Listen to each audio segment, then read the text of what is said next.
Hello and welcome. My name is Tyler Stans, and this is What's Playing Tonight, the show where one of us picks a movie, the other can't say no, and then we talk about it. Michael, Yes. your angel of death awaits. How are you doing today? I am doing just fine. How are you? I'm doing good. How was your Thanksgiving? It was good. I spent it actually with your parents this Ah, year.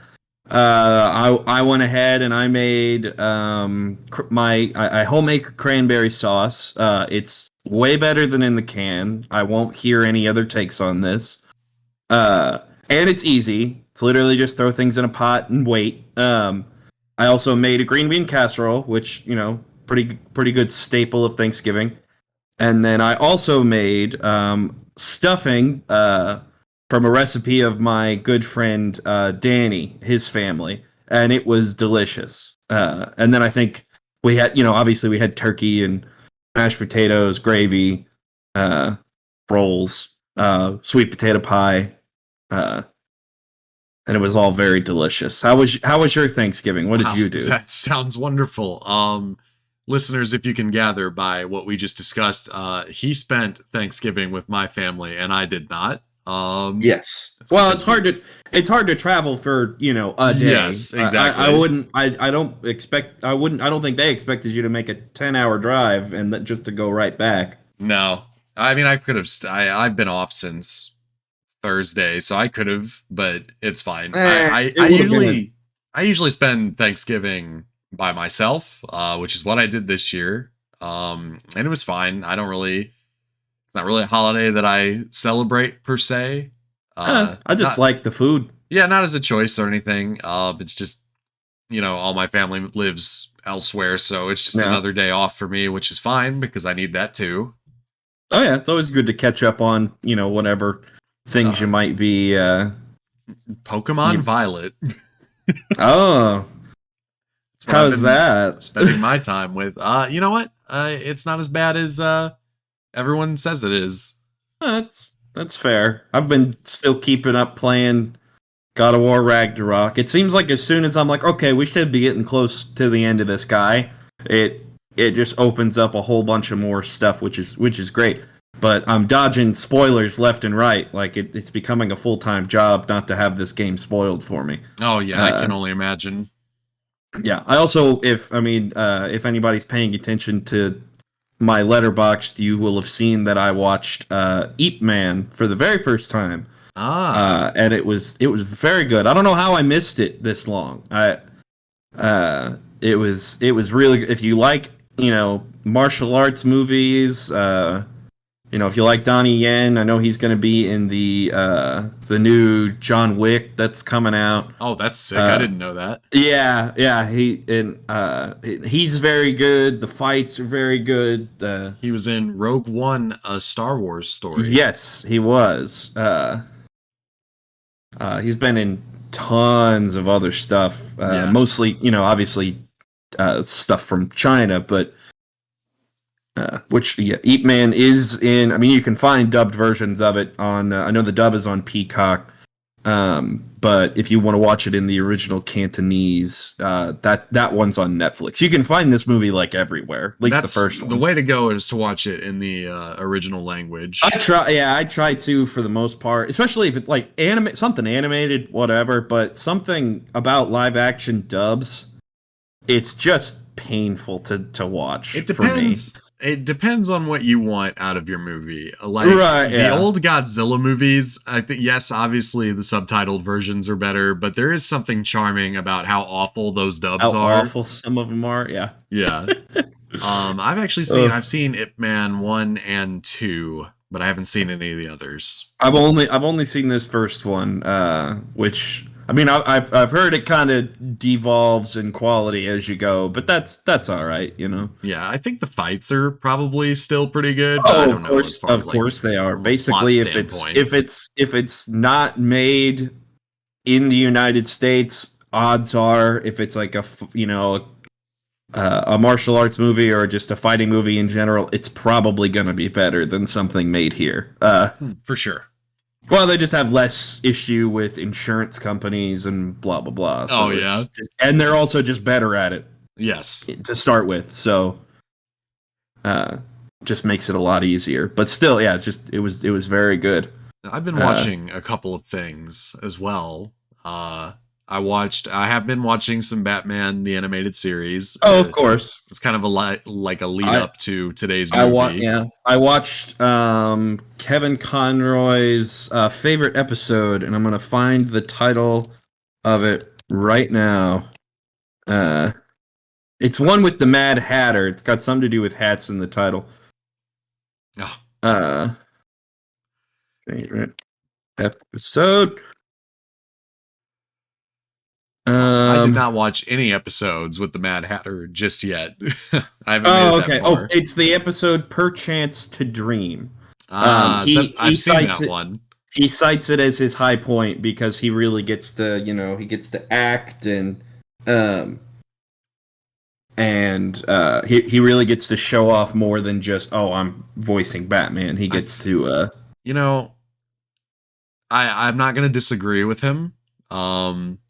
But I might disagree with him a little bit when we start talking about this movie we're going to talk about. Well, today, yeah, I mean, yeah, as to what his obviously, high point is. yeah. Yeah. And then I watched I guess me and my girlfriend Meddy were in a holiday mood, so we watched White Christmas.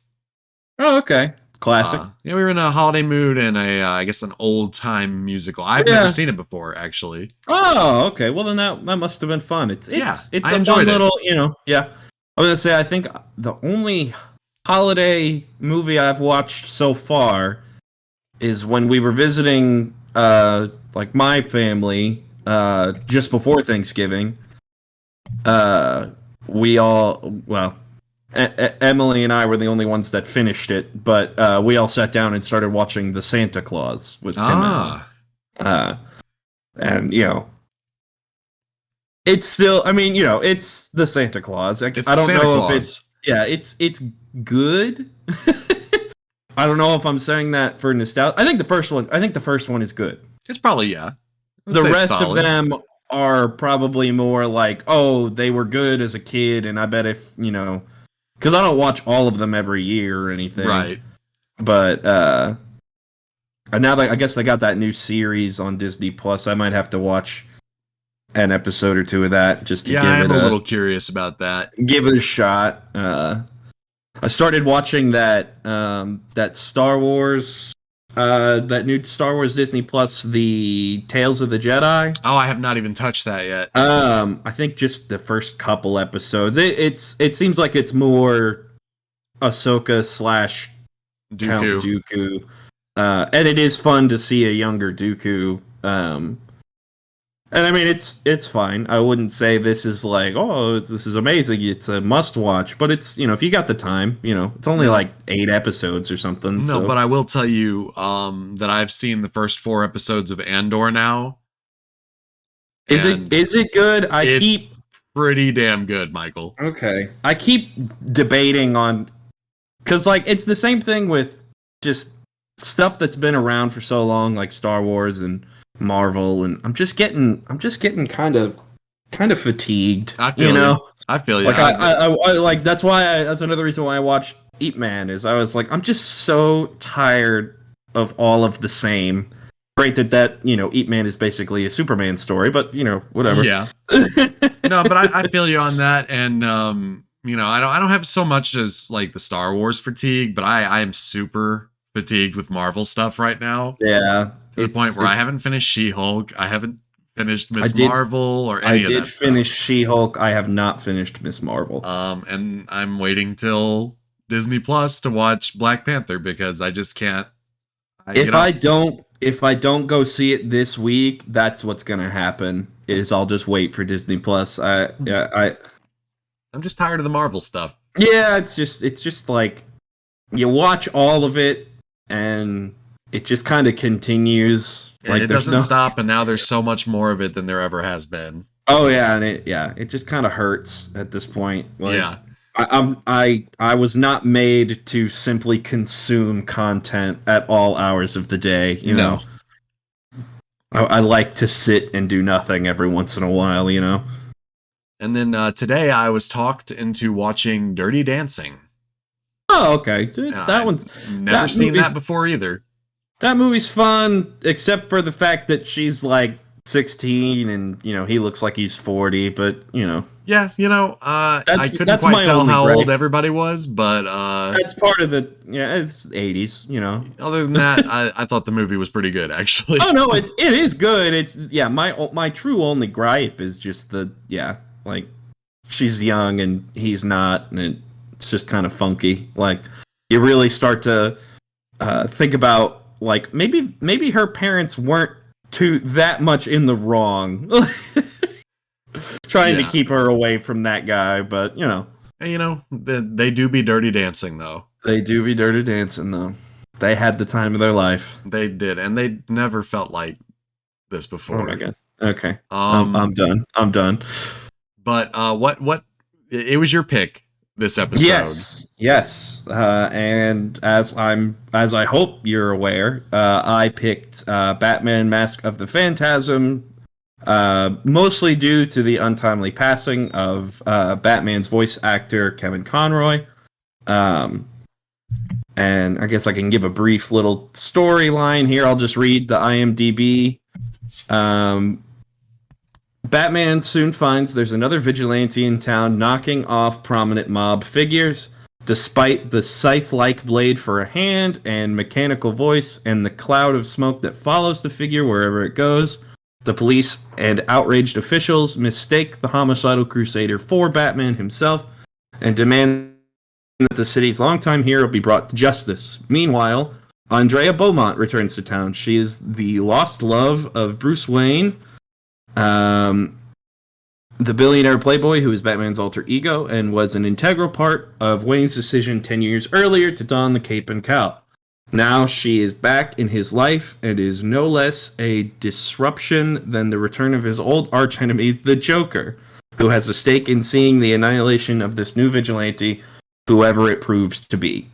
You know what? That is a pretty good synopsis, No, actually. I'm going to say usually the IMDb little synopses, I don't know how to say that, are pretty good. So, this movie comes out in 1993. Yes. And how old were you in 1993? I was 1 year old, actually. This was definitely a blockbuster movie for me growing up. Right, yes. Your 1-year-old self said, I caught those first couple seasons of Batman the Animated Series. Let me go see this movie. No, it's funny though, because I definitely remember watching Batman the Animated Series as a kid. And I can only assume that must have been like on for longer than. Oh, it was on. It was on for a long time. The way if you go and look at the original air dates of like some of the first season episodes, it's really weird. Like they took very long breaks. Like those first 13 got released or something at the same time, and then it took a while, and then they started doing more, and it's just very odd. The show ran for a while, it seems like, and then it was, a good kids cartoon to just continue to play, because even I remember it being on TV. Yeah. And like I remember like so like Batman the Animated Series, just to get into that a little bit, was like it was like the launching show for like not just Batman but like an entire universe, like a consistent universe that they had for a very long time. Verse. Yeah, the Dini-verse. Yeah. And So I remember when some of the stuff I remember being there for like when Superman started and yes, Batman Beyond and Static Shock and all that stuff. Justice League and Justice League Unlimited, and so I was definitely here for the majority of this universe, if not its beginnings. Yes, I'm gonna say I was around for most of it as well. Only being, I think the Batman the Animated Series, and I think most of Superman the Animated Series missed me. I saw it on the TV, obviously, but Hmm. I wasn't there for the new episodes. But uh, I think like definitely Justice League Unlimited, and I think Justice League I would have been conscious enough to Oh yeah. to catch those episodes. I loved Batman Beyond growing Oh yeah. up too. I Batman don't Beyond's know. tight. Yeah. And then they put his ending in a damn Justice League Unlimited episode. They did, but at least he got an And ending. he did, and guess who shows up in said Batman Beyond It episode? is pretty wild. The The Phantasm. only Yeah. other appearance of the Phantasm is in the Batman Beyond finale, which is in a Justice League Justice Unlimited League Unlimited episode. episode. Yeah. Yeah. Um yeah, it's crazy. But so like this movie has two directors, Eric Randomsky and Bruce Timm. Obviously Bruce Timm, big name in the Oh yes. you could also call it the Timverse for that matter. Yeah. I And think they're interchangeable. they are. And the amount of writers that this movie has, Alan Burnett, Paul Dini, Martin Pascoe, and That's Michael cool. Reeves, it's insane to me that with all the people that had their hand in this movie that it came out as good as it did. Right. Well, and I think part of that just goes to show like all of these people actually wanted to work together versus Yes. They clearly were on the same page. yes, on well, because stuff. they had been already with the TV show. So Yeah, I guess at the end of the day, this is just kind of a long episode. oh, it's just a of the very show. long. Yeah, what is it? An hour and 17 minutes or something? Yeah, it's really not that long, which I No. enjoyed also. Yes. Yeah. Very easy watch. Very easy watch. I watched it yesterday and then I watched it this morning. Yeah, I watched it on like the plane to Missouri, and then I watched it today as well. So this movie comes out December 25th, Christmas Day, 1993. Yes. What a Christmas present it was that nobody went to see. Yeah, I was just looking at that. $6 million to make this movie, which not too bad actually. But No, for hand-drawn animation, that's not bad at all. no, but 5.6 million at the box office. Yeah. So not a Once it big hit- commercial hit. Once it hit home video, though, this thing really jumped off. People loved it. Oh, I'm sure. Yeah, but Um, it had to be. That's partly why subsequent ones like Sub-Zero and Return of the Joker and stuff like that were direct to video, because they were like, well, if we're not going to make our money in the theater. In fact, it's not until Batman the Killing Joke was there an animated Batman film in a theater at all. And then that was only a limited release, so it was only in a few theaters. And then not until the Lego Batman movie was there an animated, wide-released Batman movie after Wow. this one. And they Yeah. really decided to go back to the movie theaters with a Killing Joke. Well, they thought they had something, you know. They thought wrong. They Killing got- Joke sucks, man. it's not Well, good. the movie wasn't good at all. No, I don't 'Cause really think the comic's very good either. I like the comic, but It's all too much of everything that's wrong with how people use the Joker nowadays, but we can Oh, get into true. that later. yeah, true. Because I got some But- thoughts about the Joker in this movie. Yeah, I have a few as well. Mostly positive, but Mostly, but there's a few that I'm like, eh. yeah. But some things I definitely really enjoy about this is the score. Oh my god, that's my So- first note. That's my first note. Mine too. The animated series, obviously they kind of use the Danny Elfman theme A little bit. at the Yeah. beginning, and like it has its notes throughout the show. But this is the first time that who did the music for this? Shirley Walker. Yes, where they got the chance to like really do like a full orchestra, and they have the choir, and really Yeah. gave it a chance to like. There's this cool thing about Shirley Walker's score, because obviously at first, like you said, she was basically just adapting Danny Elfman's score from Yeah. Batman 89. But like as the show went on, and even at the beginning, Batman had his own theme. Oh yeah, And So did the Joker, and yeah, but yeah, like eventually they did replace like the opening with the Danny Elfman music with one that uses her music, and I think yeah. Oh actually yeah. I prefer her theme Oh, for I Batman. do too for the show. I Yeah. like, No, I love uh, Danny Elfman's Batman theme, and it's probably I, my I number two. I But like it for his. I like it for the Tim Burton move. It works yeah, well. They just work well together. for But yeah, sure.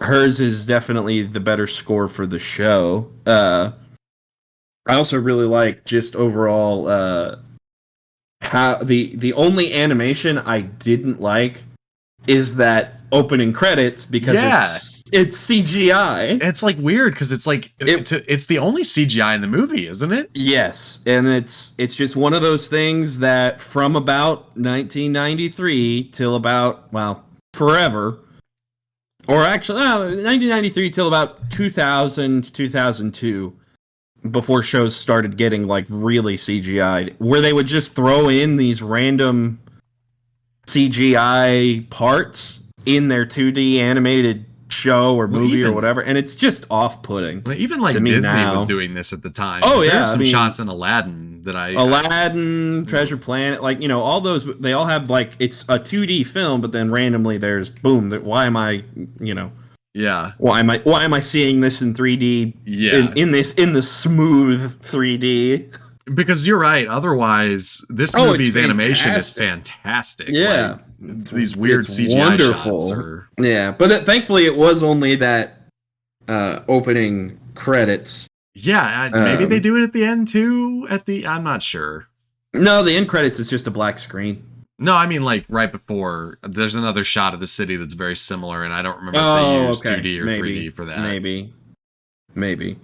Um, but yeah, really the only part of the animation I didn't like was that opening uh that opening credits, and then something which I was gonna notice it anyway, but uh they don't credit Bill Finger, Oh yeah, which they didn't do on anything until I think it was Batman v Superman. There's that this really yep. good. There's this really good. I think it's a documentary on Hulu. It's like Batman and Bill, and it talks. Great. Bob Kane definitely had that initial idea. Blah blah blah. But Bill Finger is responsible for like the Batmobile, and I think he's Yeah. responsible for like Alfred being a character This and is Stan Lee, Jack Kirby situation. situation. Yes, but at least Jack Kirby had Yeah, things on his own that he could go back to, like the Forever People and all the New Genesis and Apocalypse stuff. Like but at yeah, least he had other stuff. you're right. Bill Um, Finger did not get credited until the masterpiece that was Zack Snyder's Batman v oh Superman: yeah, Dawn of Justice. yeah. So But he's at on least he gets he's it on now, everything yeah. now. Yeah, he's on everything now. So at least they've fixed that problem. But yeah, it's one of those things like you don't notice as a kid, but as you get older, you're like, man, they just didn't give him credit Yeah. forever. But if you haven't ever seen that documentary, it's very good because like he's been dead, but his family continued to try and Push for it, and now they get get a his little cut. just his name on. I don't even think they get money or anything. I think they just Oh. wanted his name as a credit or something. But No. Well, good for him. Good for his family. yeah. And that opening scene where they're talking about, obviously counterfeit money, which is just so funny to me because like what an odd crime. Well, Counterfeit. it's more mature than like what you would see in some of the other children's superhero stuff. True. And I think this is actually more mature than some of the stuff you would see in the animated series proper. Not so mature that like this still gets its PG rating. Yes, and I actually have a note written down that says, "Would this get a PG rating today?" I don't know. No, I don't think it would. I mean, we got people die in this movie for real, Oh, and immediately. Yeah, immediately there's people plenty of die. blood. The There's Joker gets his blood. tooth kicked out. Bruce and Andrea absolutely fuck. Oh yeah, Um, it's implied, but it's it's there. implied, but it's, I mean, come on, she's not wearing pants in the next scene. Right? Yeah, yeah. This would for sure get a PG-13 in today's world. And the series itself was already like a more mature pushing take. it was pushing it. It was right before all of the we can't show guns on TV anymore. That's why you get like all the weird Laser guns and Spider-Man, laser the animated guns in series. Spider-Man and at least in Batman Beyond it kind of made sense. They did show a gun in that very first episode, but the rest of them are other little, but at least that one made sense. But like there's Justice smoking League in this movie. Yes, plenty. They do show the consequences of it, though.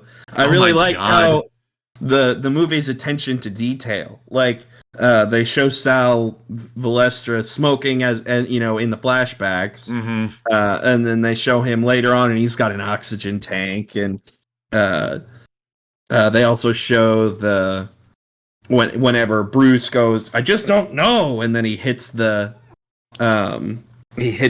door frame and then shakes his hand because like they didn't have to animate that. They could have just had him hit the thing, but yeah, there's just lots of attention, like little details that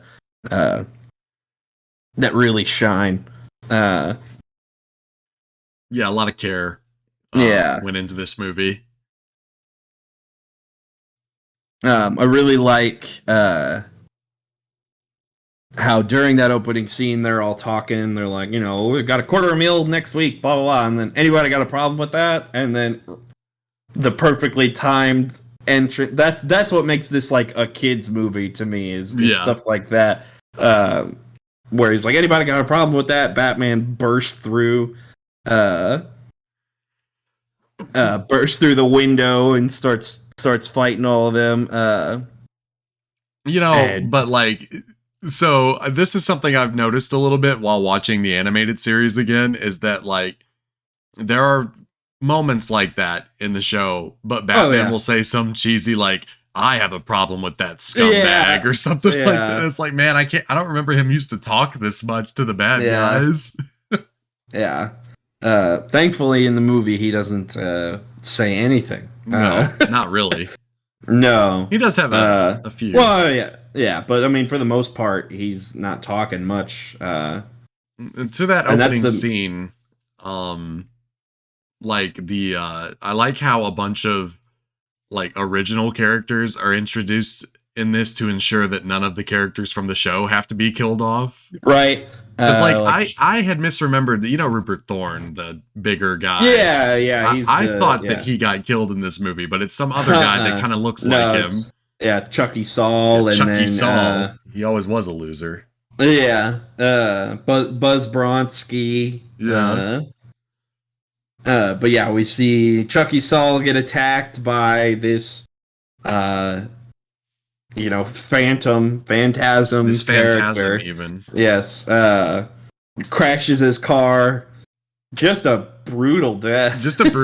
Not the most brutal death, I feel like. Out of a parking garage into a window, and you hear it, the horn go off. Yeah. This movie is dark. Pretty dark for a kids movie. For sure.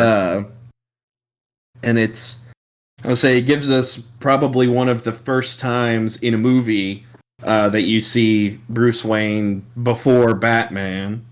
Because this one is heavily inspired by the Batman Year One story by Frank Miller. And then the Batman Year 2. I think it was only like a 4-issue story arc, but it was written by writer. I saw it earlier. I did too. I thought Mike Barr. Right. And but it takes its villain essentially from Year 2, who was the Reaper in the book, but they changed a few things, but they changed it to Phantasm, and they changed a lot of it. So they changed a lot of it, but that design is pretty, pretty similar. I really like Alfred in the series and this movie. Just Oh one of yeah. my favorite Alfreds, Ephraim Zimbalist. Yeah, no, he's great. And He's another attention to detail, like you mentioned, I like how he has like straight up black hair in the oh yeah, flashbacks. and the flashbacks, and then he has white hair. Like they could have just Uh, made him old the whole oh time, yeah, but he didn't have to have black hair in that, but no. like it works. It's cool either way. Yeah. Uh, and then just the voice acting in general is really good. Top notch as always when it comes to Just these properties. everybody. Obviously Kevin Conroy is fantastic. Would go on to voice Batman in a million and one things. Fun thing about the voice of Andrea Beaumont, she's Dana Donna Delaney. Delaney. Donna Yeah, Delaney. which I don't know. She would be Lois Lane in all of these properties. Oh, that's right. Another funny thing. You know where they got the name Andrea from? No. There's a voice casting director who worked with Warner Brothers and did a bunch of the casting for DC, like not only for their animated shows, but some of like the DC Universe animated movies.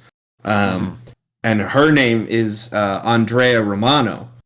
And part of what they would do during the warm-up sessions for Batman animated series is he would Kevin Conroy would like be saying things, and then he would like say her name like Andrea in the microphone to warm up, and they eventually gave her kind of that subtle nod in this movie. Okay, I think I've actually seen her name a lot. Yeah, it's everywhere. Now that you know, you'll see it every time. Yeah. It's one of those things like once you do see it, you won't stop seeing it. But yeah, we have, Kevin Conroy, Donna Delaney, Stacy Keach as the voice of the Phantasm, and our Carl Beaumont. Yeah, I never noticed that they kind of had the same voice. Yeah, I always thought of it. I always liked that he was the voice of the Phantasm because it's almost like, the ghost of her father is. Yeah. Spoiler alert, Andrea is the Phantasm. Yes, she absolutely is. Spoiler alert for this almost 30-year-old movie. Yes, that you should have watched beforehand if you're just joining us. Hi, welcome to the show. Point is to watch the movie before you listen. Although listen anyway, I don't really care. Yeah. But yes, I always liked how that he was the voice. It kind of shows like, oh, it's her father coming back to kill these people, but it's through her. Mm-hmm. Then you have Abe Vigoda as Salvatore Valestra, also known for playing Sal Tessio in The Godfather. Playing a Sal, I guess. Yeah, hey, if it works. Who Sal, else we the got? Weezer Valestra, according to Wikipedia. Yes, the Weezer Valestra. Do you think he listens to Weezer? Absolutely not. No, there's probably no not. way. We also have. I really like the Blue album. Yeah. We also have Bob Hastings, who is Commissioner Gordon for a few lines. Probably the best Commissioner Gordon, honestly. One of the his voice is what comes into my head whenever I listen to it. Robert Costanzo as Detective Bullock, who also obviously voices him in the show. Yes, the cool thing about Harvey Bullock that I like how in the flashback he's there too. Oh yeah, he's like a beat. He's cop. like a little beat cop. Yeah. Yeah. Also, I like it when he says, "You jerk." Yeah. And then Mark Hamill as the Joker, naturally. I'm just going to say this right now. I think this is Mark Hamill's best performance as the Joker. Oh, yeah. 100%. You could make an argument for Return of the Joker, the Batman Beyond movie. But I don't know. I still think this is better. It's a close second. Return of the Joker is a close second. And it may even be that I'm like, oh, it's so close because they finally went back to his original design. versus the new Yes. Batman Adventures design, which The was vampire ugly as design. sin. Yeah. Yeah. No, and I think it's like Hamill's like he's in his prime in this role. He's got Oh some of the yeah. best laughs that you'll ever hear him Oh my do. gosh, that one at the end where he's all bloodied up, like that's Yeah. just fantastic. He's And got like some great his lines. yes, just yeah, in general the what's the ain't that just the way you get in the mood and company comes over. Ooh, business sounds like fun. Yeah, like And like his menacing lines are really oh good my gosh, too. yeah. Makes you want to laugh, doesn't it? Yeah, like oh, it's like ain't nobody's gonna hurt my pal Sal. Yeah. Oh, and honestly, yeah, like this Joker is scary.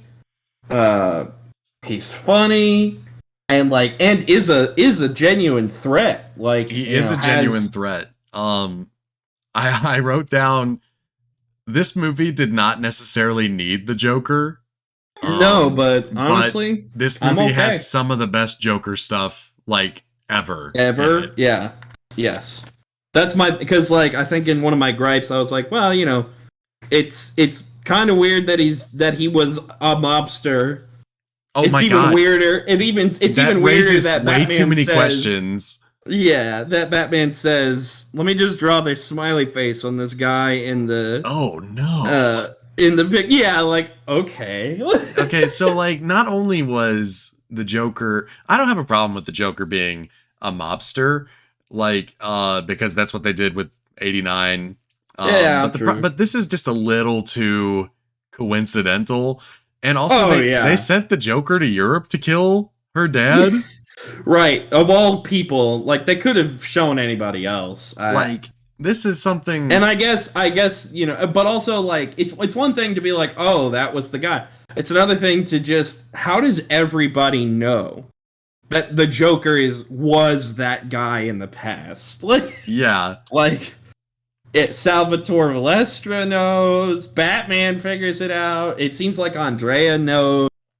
Yeah, well, I mean, the people that are connected to the Joker before he becomes the Joker, I get guess. that, but like, I don't know, it's just a weird choice. Like they absolutely did not need to tie the Joker in with all this. No, Not like this anyway. yeah. If they wanted to still have him be responsible for her father's death, they could have done that without him being a mobster who was just there from the beginning. Also, the Joker smokes in this movie. Yes, he does. No, and I think that's one of my few gripes is just like it was a little forced, but yeah, just the circumstances. So was that romance. Like it wasn't forced. I won't say it was forced. That's the wrong way to say it. It was quick. It was quick, but like I believed it. Oh, I believed it once they got to the World's Fair stuff. But that also, I really like that World's Fair is a parallel for Bruce and Andrea.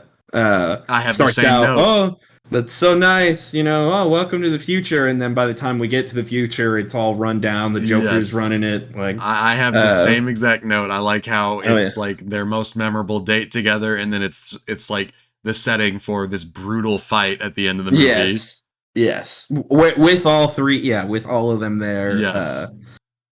I also really liked, obviously he's trying to figure out, like, how can I do this if there's someone waiting for me at home, and, he goes to try to protect that street guy with the cash box. Yeah. Yeah.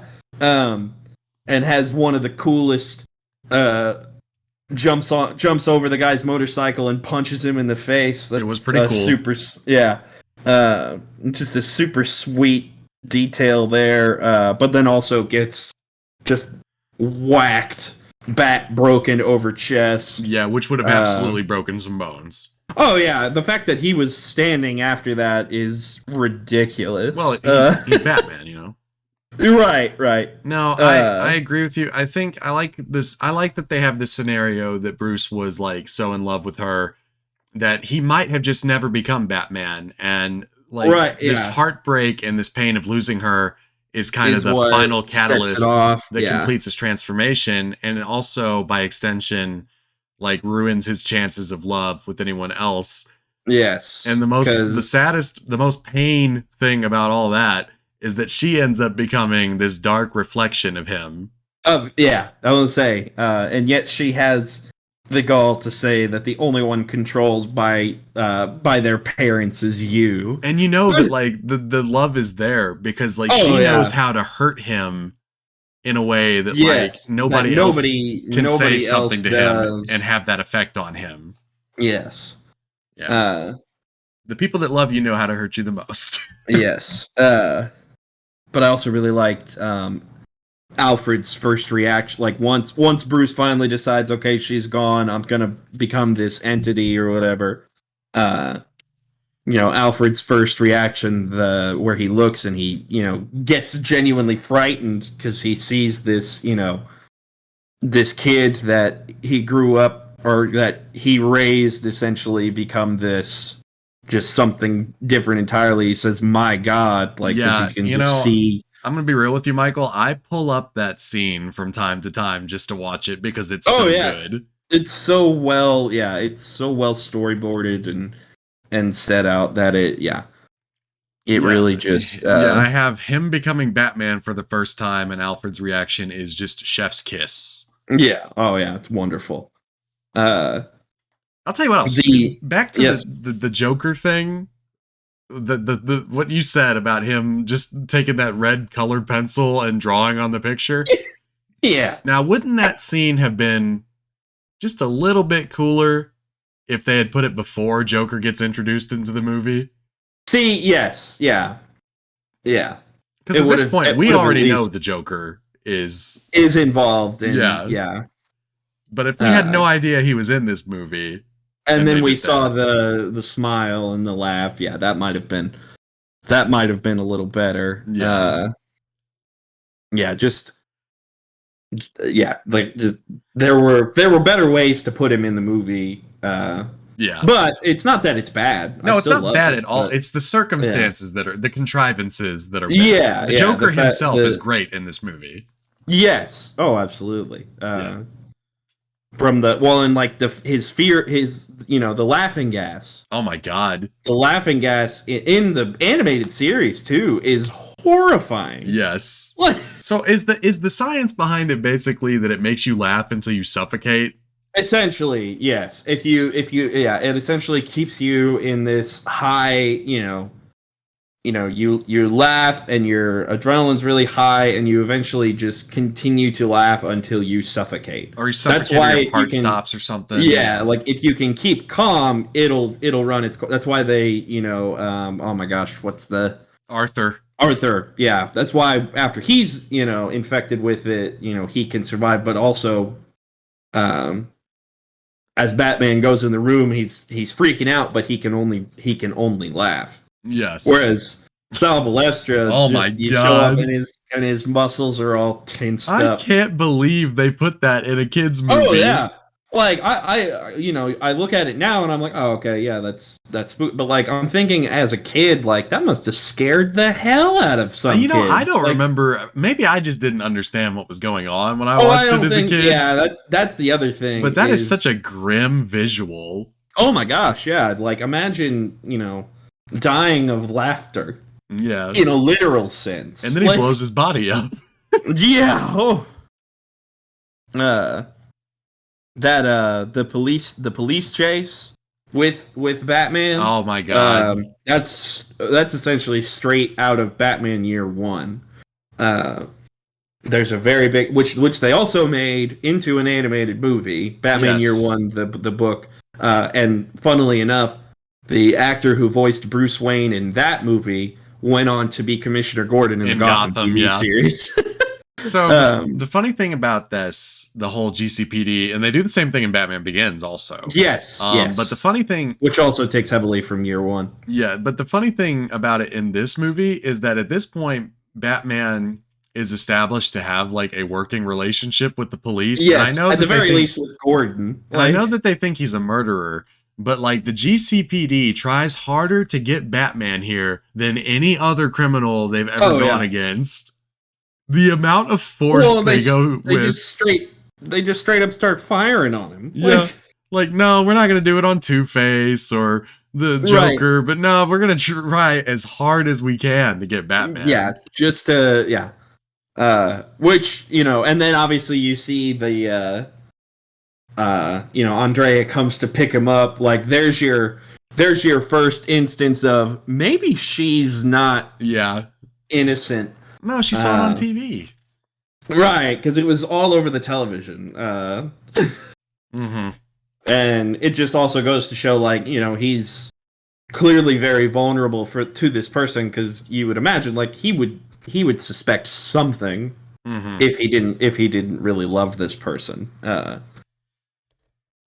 But eventually, when he finds out, and goes to her, I guess it's her apartment or her hotel room, and the Joker thinks it's her. Yes. And it's so funny because in my head I was like, well, how does he know it's her? And then, like, I realized later, oh, it's because he killed her father. Well, yes, for sure. Yeah, yeah. It took me like half a second. I It's was like, like the oh, Joker that's only had to find out that it wasn't Batman to know it was her. right. But yeah, he tries to blow Batman up with what are they, with like that helicopter, and which looks like it has a nuke attached Yeah, it does to look it. like a nuke. It's not, obviously, but like that is a suspicious looking bomb that It is a Batman big said, bomb, let me yeah. just throw this at that and hope for the best. Yeah. Uh and then Andrea goes to confront the Joker at the World's Fair, which is a fun that whole The whole ending bit at the end is fantastic. the ending action sequences is top tier superhero Yes. movie stuff. Oh yeah, because you feel like it's one of the few times in superhero movies where you genuinely feel like something could go horribly wrong. Yes. And like the stakes of it and just like all the drama that has led to and these decisions. the fight in the model town. Mm-hmm. That's like that really feels like a classic. Oh, this is the Joker fighting Batman in this goofy setting.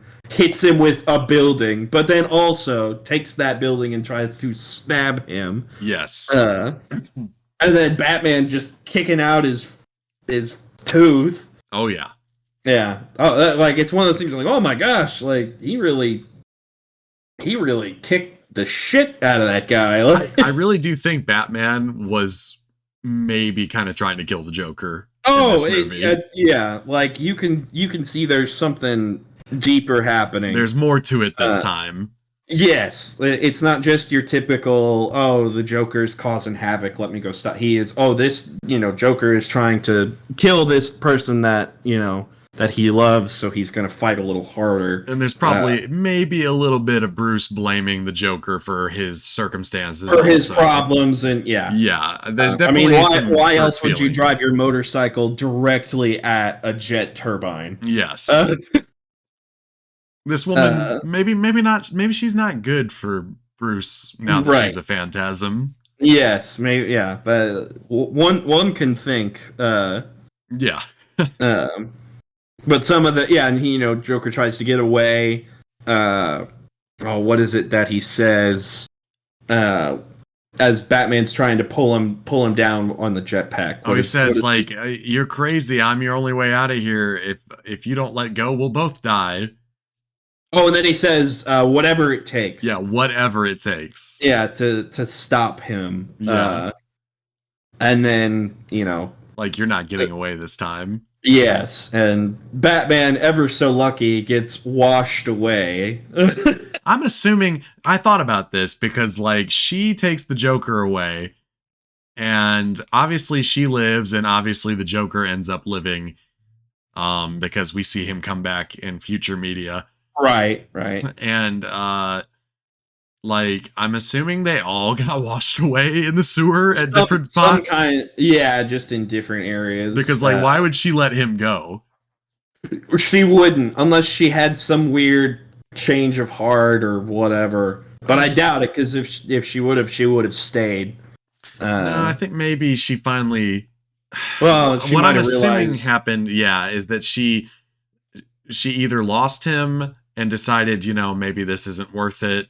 This isn't who I want to be or something. But I don't know because she keeps being the Phantasm apparently in the future. Right. Yeah. Well, I think that's like a one-off. Like she didn't continue to be the Phantasm her whole life. I think she just that was Yeah. kind of like a Waller thing. Perhaps But she stays away from the Joker because she doesn't want to get close to Bruce again because she doesn't want to right. hurt him. Well, and yeah, maybe she realizes, okay, we're clearly like not good for each other anymore. We're both a little too damaged. So let me go off on my own, and because she's wearing that veil at the end, obviously symbolizing a death of maybe who they once were or whatever.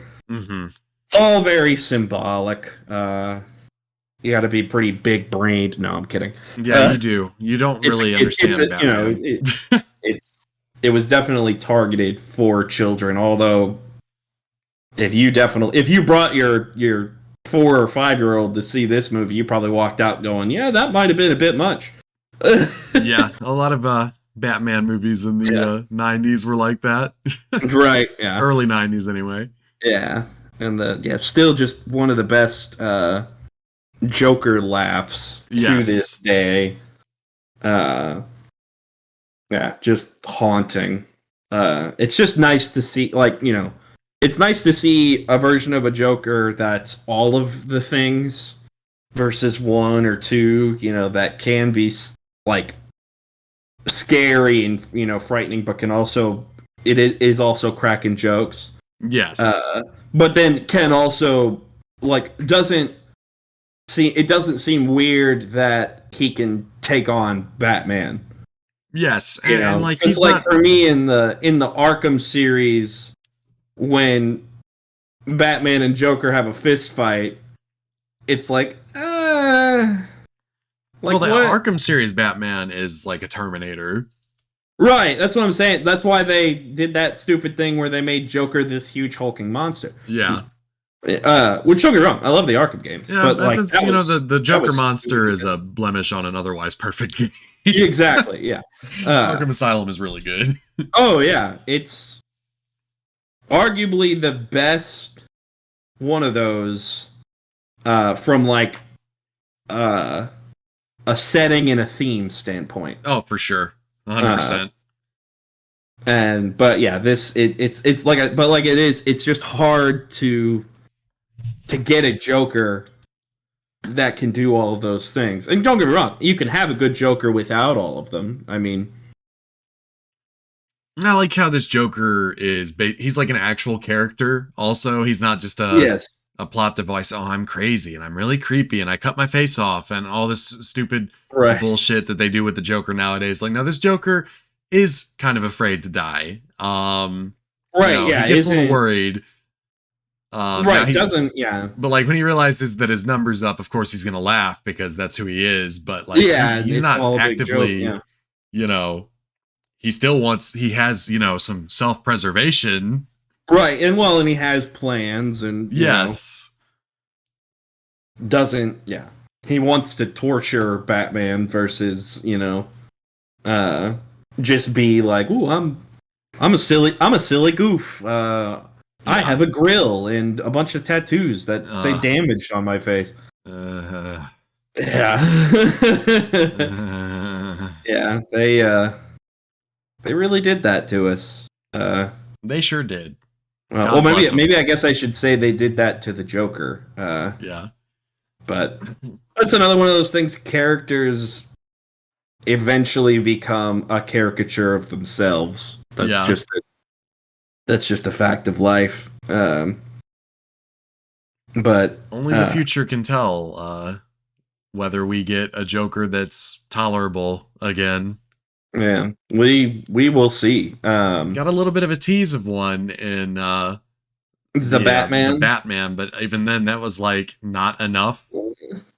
And I'm skeptical at best. It's going to take us 4 or 5 years to get a sequel to that movie anyway. So. Yeah, which is a shame. Yeah, but maybe that's okay. Also, just in general. I mean, don't get me wrong. The Batman was great. Yeah. Very good. I liked everybody in that movie.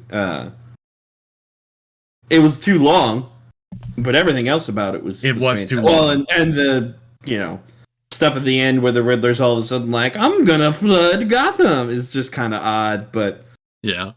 And also it also had to work out that all of that rain had come, and it just it's a little too convenient. But that's a story for another podcast. That's another podcast.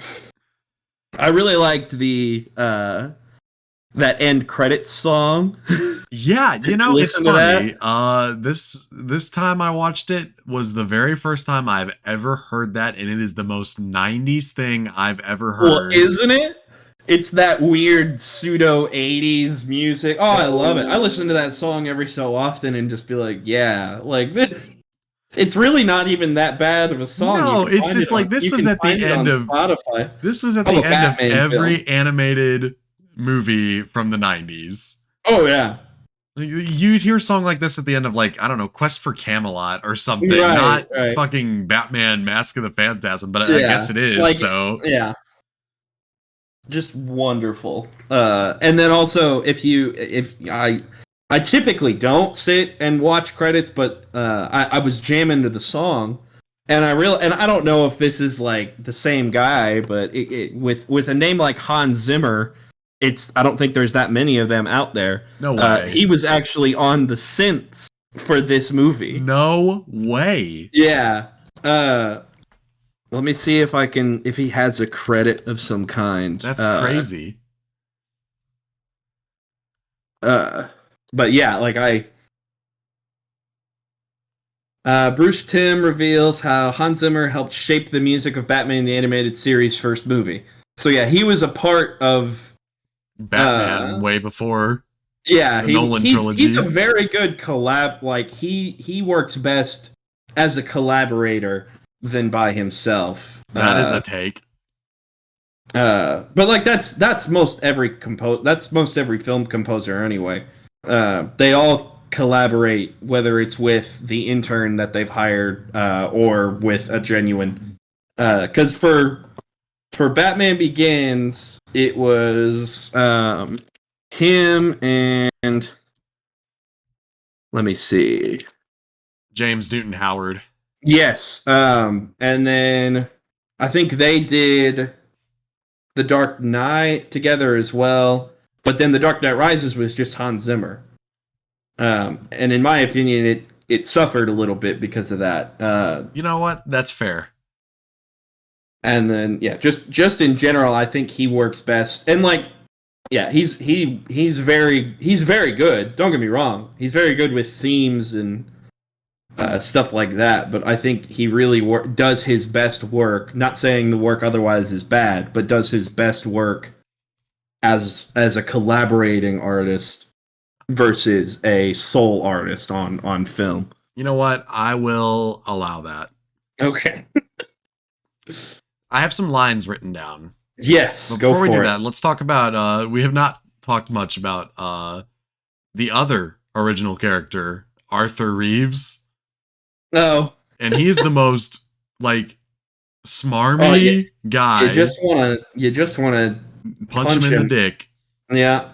Just like hit him really hard. But like the part where like after Gordon storms out of the office and he's like, I won't have any part of this, and it cuts back to him and he like puts the breath freshener and he's like, well, gentlemen, got any other ideas? I'm like, that is like the most accurate artistic depiction of smarminess I think I've ever seen in my life. Well, and he's clearly trying to get with Andrea, even though he knows full well that he sold them out. Oh wow, he's a piece of shit. He's a real piece of shit. Yeah, like clearly it's like it's bad to go to bed on a full stomach. Yeah, well, he's not wrong about that, but his motives but are... I mean. He could have been like, hey, make sure, sit up for a while. You don't want to get indigestion. Like, it's one thing to be like, hey, you shouldn't go to bed on a full stomach. It's another to be like, hey, you should invite me inside so things can happen. Like, yeah, that's true. So I got some lines written down. Yes, yes. So first I got on your stomachs, arms spread. Yeah.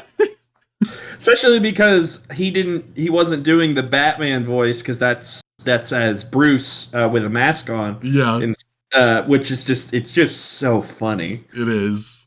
We got jujitsu is no joke.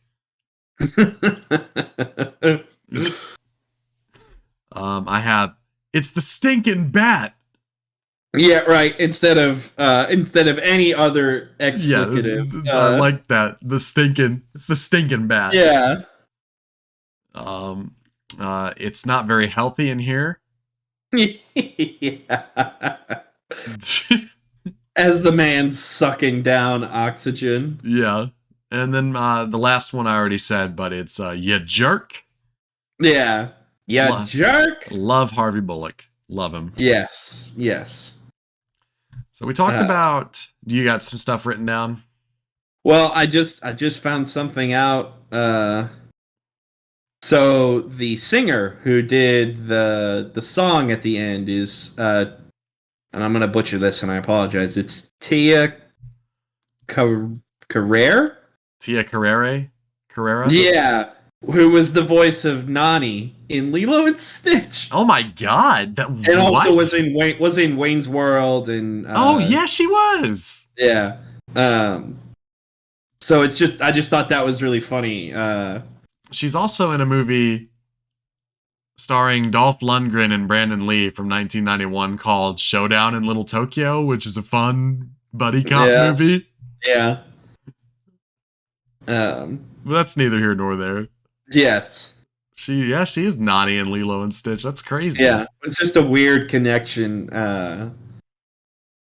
Just very very odd.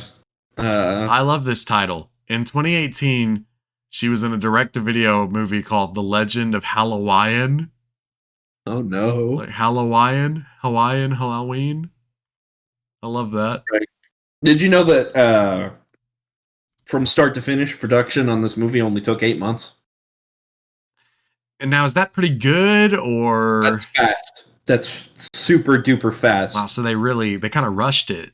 Yeah. Well, and it was originally supposed to be um, a direct to video release, Right, of course. but they decided late in the game, no, let's put it in the theater, blah blah blah. So it didn't have any marketing. That's part of the reason why nobody went to see it. The Phantasm is never referred to by name. That is true. Which is funny. It's just one of those things. I think it's only in the title where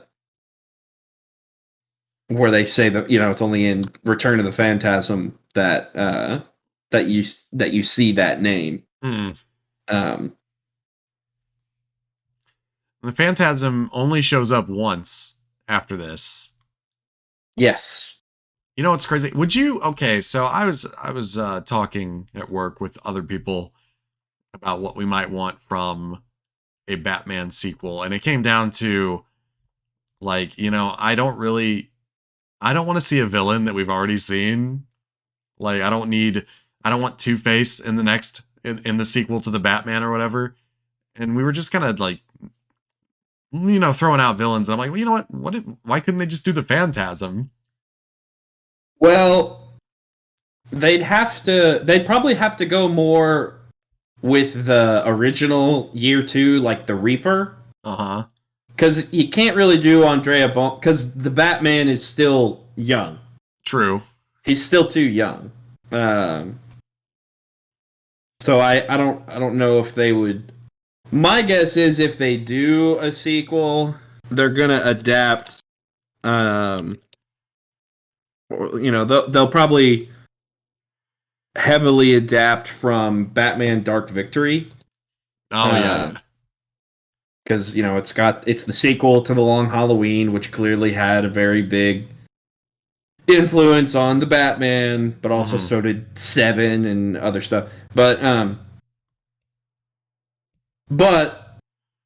I think they don't have Two-Face, so they can't really do all that stuff yet.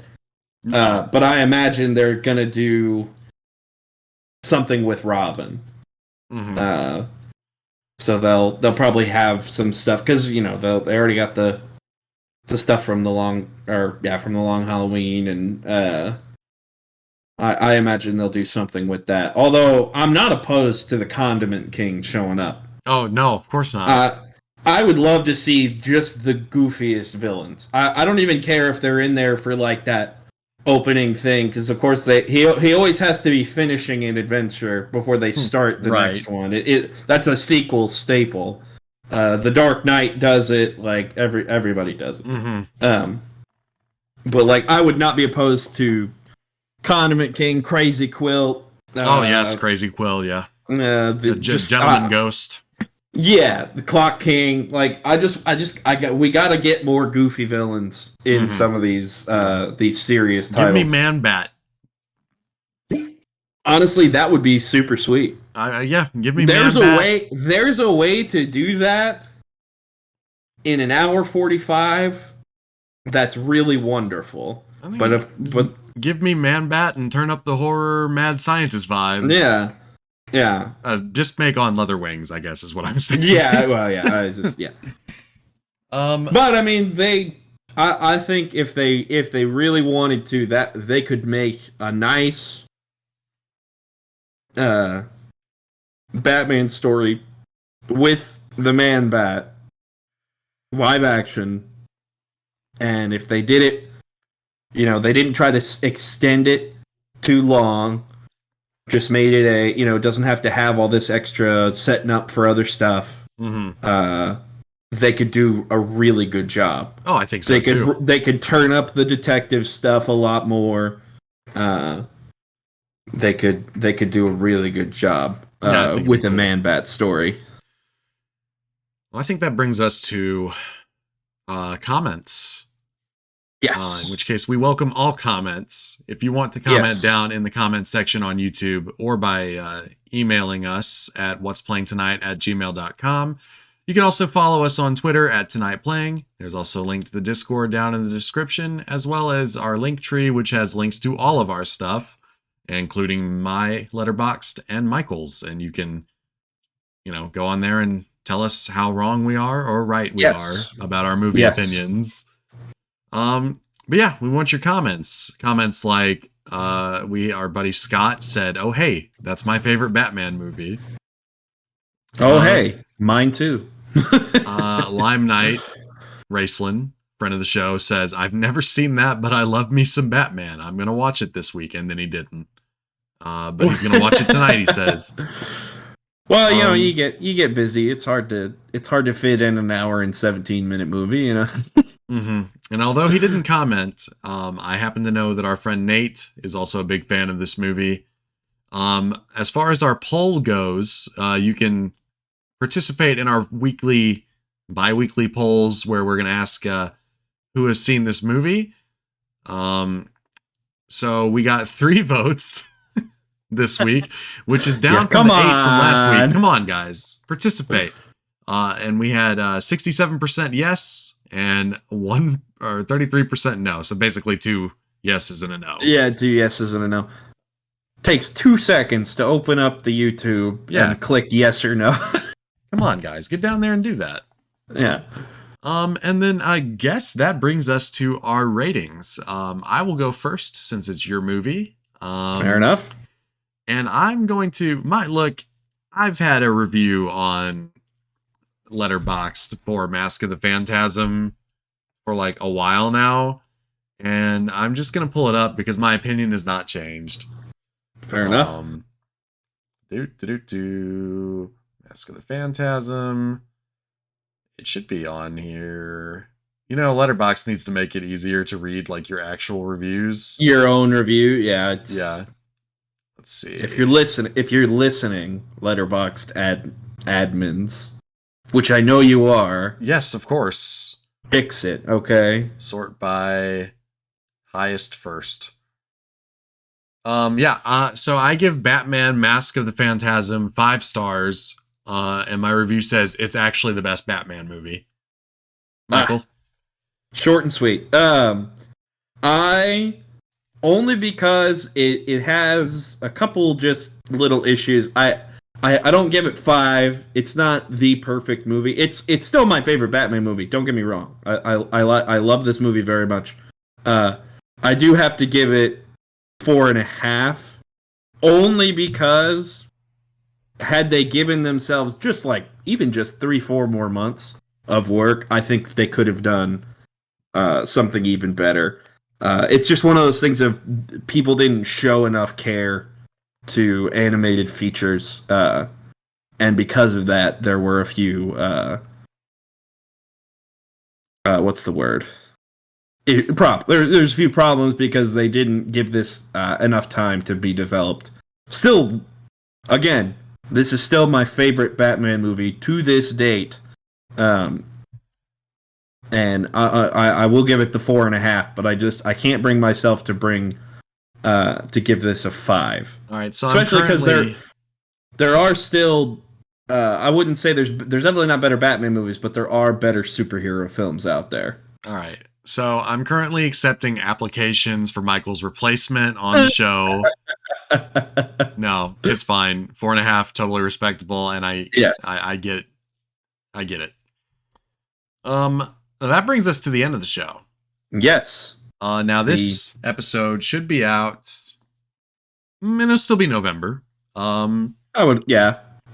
You got 3 whole days. I think you can do it. Yeah, we'll see. However, next time we will be in full-on Christmas mode. Oh yeah, it'll be a whopping 2 weeks before Christmas when we record the next one. And all through the podcast, not a creature was stirring. Not even. Yeah, never mind. A computer mouse? Not even a computer mouse. It might be stirring a little bit. So, we've reached the end of the show, which means it's time to pick our next movie. Each episode, one of us is at the mercy of the other. Since Michael picked this movie. Yes. I should really edit honestly, that. I forgot too, to be honest with you. This whole day I was like, oh crap, I didn't pick the next one, but I didn't have to. No, so. it was me actually. Since Michael picked this movie, it's my turn. And we are going home for the holidays. And by home, I mean we're actually gonna stay right here in Gotham City. Oh my god. Because I just can't get enough Batman, and this is my Christmas movie pick. We will be watching 1992's, going back a year, Batman Returns, directed by Tim Burton. Right. Tim Burton fetish stuff. Let's go. Yes, it is the most Tim Burton Batman movie. Yes. And there's a reason they didn't give him a third one, folks. It's a shame. It's because they're cowards, actually. Yeah. Well, yeah. I mean, and just like our last movie, you can watch this one on HBO Max. Go figure. Well, Warner Brothers. Yeah. Yeah. Well, if there's a Warner Brothers film out there, you can watch it on HBO Max. That used to be true, but their new CEO is kind of a turd, so it's very hard good point. That is a very excellent point. But that said, I do own these movies digitally and physically. Oh yeah. Yeah, I also, I think I might even own this one on VHS somewhere. Oh, I used to have a TV recorded VHS copy. Hey, hush it. That's illegal. Oh shit, you're right. You're gonna get raided for having a record TV a car. recorded VHS copy of Batman Returns. Yeah, Michelle Pfeiffer is gonna come arrest me. Oh, on second thought. Anyway, so yeah. Get on HBO Max and watch that movie before David Zaslav takes it off. Yes. You got 2 weeks. You got 2 weeks. Plenty of time to fit it in there. And get your Batman on again. Yes, and it's kind of it's Christmas adjacent. So it is Christmas adjacent. It should work in your early December viewings. I almost picked Sub-Zero, actually. See, I thought I had a thought it was going to be one of those two. I'm glad we're going this one, not because I don't like Sub-Zero, but I have a feeling this one might go over a little. It's the it's the spoonful of sugar that helps the Batman medicine go down for folks who haven't seen everything Batman ever made. I think so too, and I do think there are more interesting things to talk about with this Oh movie. yeah, I was gonna say Sub-Zero would be a 10 to 15 minute podcast, whereas Returns, we'll see. Will be a feature length. Honestly, podcast. as long as we don't ever get all the way up to Halloween Ends again, I think I'll be fine. We'll see. So yeah, Batman Returns. That's the threat. Watch it on HBO Max. Michael, do you have any last words before I sign off? I guess out of respect, we should say once again to rest in peace to Kevin Conroy. There's a really nice short comic that you can find on the internet that I don't know. I can't remember who posted it, but it's drawn in the style of Batman the Animated Series, and Batman goes up to Gordon and he writes him a note and says, "Sorry, I lost my voice." It'll tug at your heartstrings a little bit to see. I saw this, yeah. But yeah, just that is sad, especially with him going at really not that old. No, 66. But yeah, he was still working too. Like he was going to cons and everything. But yeah, just definitely a voice that will be missed. Yep. Rest in peace to Kevin Conroy. I thought it was nice that on HBO Max they have a little thing whenever you go to watch Mask of the Phantasm that's basically in remembrance of. Yes, yeah. So good on them for that. And that's Michael, and I'm Tyler, and this has been What's Playing Tonight. So long, and good night.